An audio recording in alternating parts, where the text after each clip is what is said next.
খাঁটি সরষা তেলের সাথে গরুর তেহারি। আসুন রান্না করতে করতে একটু গল্প করি। আমাদের গ্রামে এক কাকা ছিলেন, নাম তার তেহারি কাকা। সবাই তাকে সেই নামে ডাকতো, কারণ যে কোনো অনুষ্ঠান হলেই তিনি বলতেন তেহারি না থাকলে নাকি খাওয়া দাওয়াই সম্পূর্ণ হয় না। একদিন কাকা নিজেই তেহারি রান্না করার প্ল্যান করলেন, কিন্তু ভুল করে লবণের জায়গায় চিনি ঢেলে দিলেন। গ্রামের সবাই মিলে খেলো মিষ্টি তেহারি। এরপর থেকে উনি ডাকনাম পেলেন মিষ্টি কাকা। তবে আসল গরুর তেহারি কিন্তু একেবারেই অন্যরকম। মাংসটা ধীরে ধীরে কষিয়ে নিতে হয়, যেমন মশলার গন্ধে ভরে যায় চারপাশ।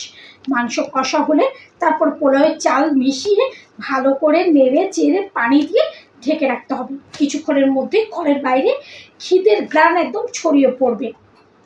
তাহলে কি বন্ধুরা, কাকার মতো ভুল না করে যদি সঠিকভাবে রান্না আমরা করি, তবে গরুর তেহারি স্বাদ আপনাকে আমাকে সবাইকেই এই তেহারি ফ্যান করে ফেলবে।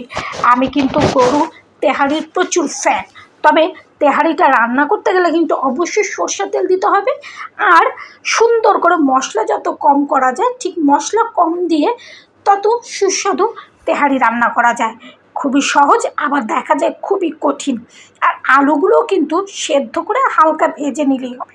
কোনো রকম জাফরান দেওয়া যাবে না, কারণ ওগুলো বিরিয়ানি বা কাচ্চিতে ব্যবহার করা যায়।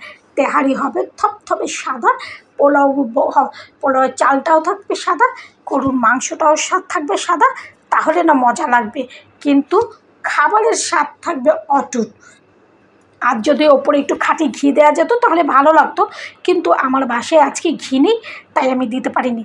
আর সেই কাকার গল্পটা কিন্তু মনে রাখতে হবে, রান্নার সময় অবশ্যই লবণ আর চিনি এ দুটো কিন্তু আলাদা করেই